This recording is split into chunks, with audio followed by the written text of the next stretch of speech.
Good morning mga kaibigan, mga kalingap. Narito na naman tayo sa ating YouTube channel at gagawa tayo ng panibagong totally hindi reaction video mga kaibigan, mga kalingap. Ito ay yung parang patutuo kung gaano ang ginawa ng isang Bal Santos Matubang kay Tatay Robin, mga kaibigan, mga kalingap. Pero bago yan, i-shout out muna kay Kuya Bal Santos Matubang, Kalingap Rab, and Ate Edna at sa lahat ng ating mga viewers. Mega love shout out po sa inyong lahat.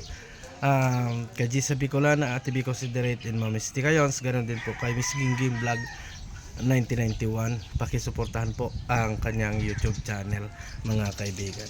So alam natin nung unang-una mga kaibigan, mga kalingap, na nagkaroon ng aksidente si Tatay Robin, kaagad tayong pinapunta doon ni Kuya Bal Santos Matubang, kung saan nandun si Tatay Robin sa ospital na yon, at talagang todo support ang ginawa ng ama ng kalingap, mga kaibigan. Sa totoo lang, nasa radio siya pero hindi siya mapakali, tawag ng tawag sa atin, inaalam kung ano yung mga pangyayari, hanggang sa pinuntahan na rin natin, mga kaibigan, yung pangyayari kung saan andun yung sasakyan ni Tatay Robin. At nang matapos nga, mga kaibigan, mga kalingap, ang radio program ni Kuya Bal, nagpunta na yan doon. Ibig sabihin ko, mga kaibigan, mga kalingap, hindi matatawaran ang ginawa ni Kuya Bal Santos Matubang kay Tatay Robin. Bakit kamo? Umaga, gabi, tanghali, andon siya para kay Tatay Robin at Ate Pia. Yan ang katotohanan dyan, mga kaibigan. Hindi nga lang natin nakikita sa vlog, pero halos oras-oras at hanggang sa pagpatak or hanggang sa huling hininga ni Tatay Robin ay andun po ang ama ng kalingap, mga kaibigan. Kaya sabi ko nga, grabe, nakahanga-hanga ang isang Bal Santos Matubang. Kasi hindi kaya ng ibang mga kamag-anak natin, hindi kaya ng mga kahit ng iba yung ginawa ng isang Bal Santos Matubang, na tinalo pa niya yung kamag-anak.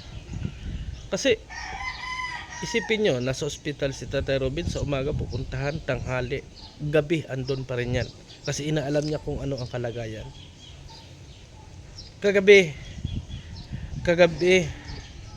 pumunta rin si Kuya Bal, inalam kung ano yung mga kalagayan. Alas 2 na natapos, or alauna na yata kami nakabalik kahapon, mga kaibigan. Ganyan po yung pagmamahal ni Kuya Bal Santos Matubang sa kanyang mga vlogger, na hindi na-appreciate ng iba, mga kaibigan. Yan yung nakikita natin talaga. Sa totoo lang, grabe yung sacrifice ni Kuya Bal sa ganitong sitwasyon.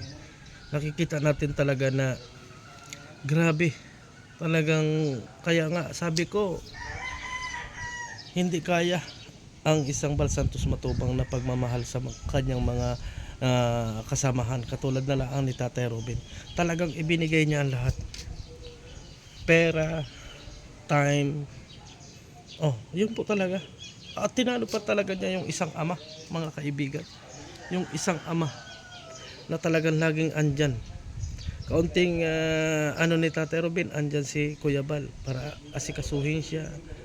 Hindi lang halos siya nakakatambay-tambay sa bahay niya, para palaging punta doon. Grabe ang pagmamahal ni Kuya Bal sa mga vlogger, mga kaibigan, sa kapwa niya vlogger. Hindi talaga matatawaran. Kaya para sa akin, yung nangyari kay Tatay Robin, doon ko lalong mas nakilala at nakita kung gaano magmahal si Kuya Bal Santos Matubang sa kanyang mga kasamahan. Sa totoo lang, na alam ko na hindi ninyo nakikita kung ano yung ginawang sakripisyo, kung ano yung kanyang paninindigan para makatulong sa ating lahat, na hindi natin na-appreciate. Alam ko na hindi na-appreciate ng karamihan, lalo na ng mga anti-kalingap, yung ginagawa ni Kuya Bal.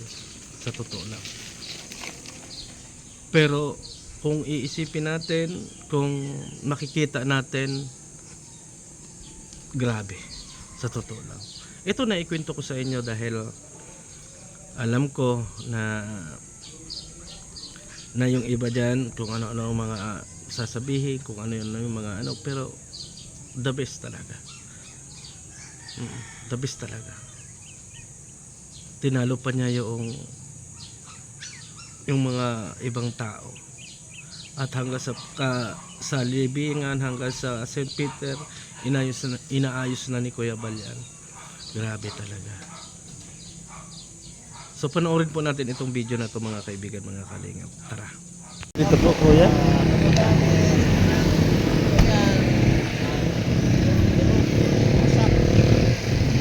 Ay wala to.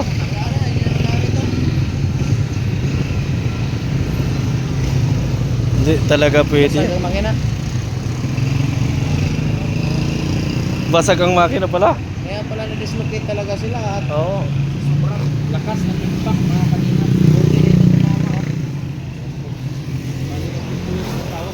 Wala. Ay, wala na to. Wala na nga.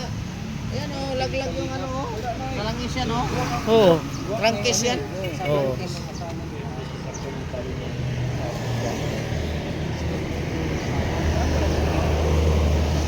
So, sumabog pang airbag.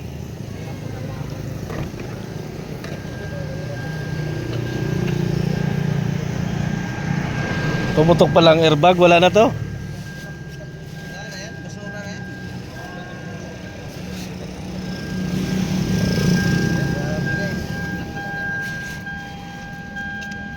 Nagamit niya no.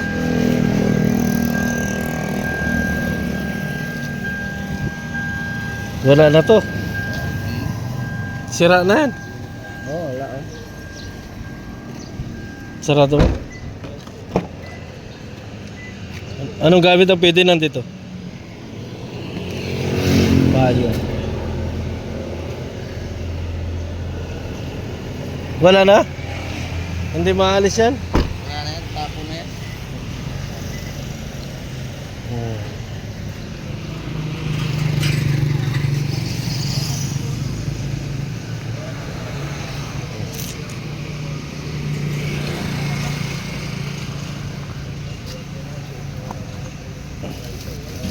Dalawang airbag ang sumabog. Yan po. Wala talaga, ubos.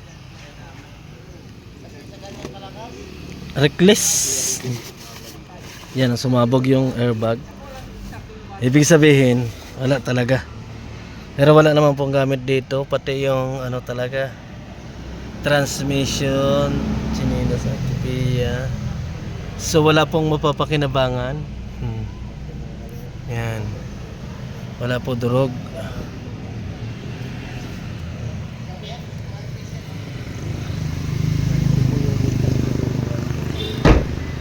Pero wala namang gamit sa loob. Kaso wala talagang mapapakinabangan na dito. Laglag ang makina.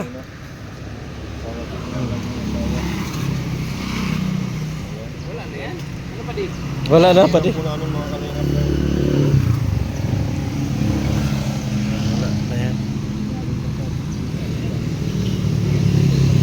Grabe, dalawang airbag bumagsak.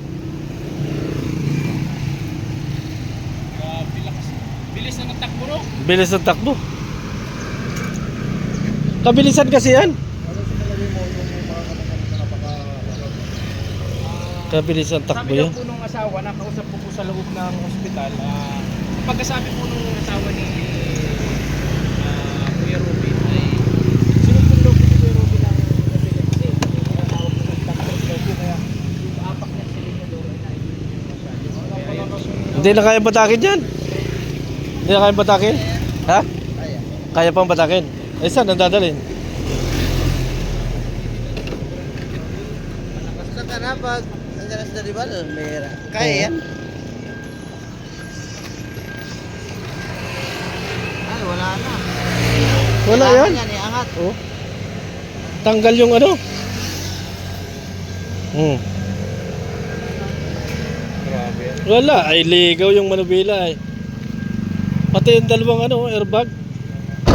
Ang gamit niya, tingnan niyo, kasi naiwan yung mga cellphone nila dyan, mga ano. Hindi, wala yung cellphone, dala nila yung cellphone. Wala na nila. Mag-withdraw daw nga silang pera. Ang problema, pagdating sa basod, offline man yung video.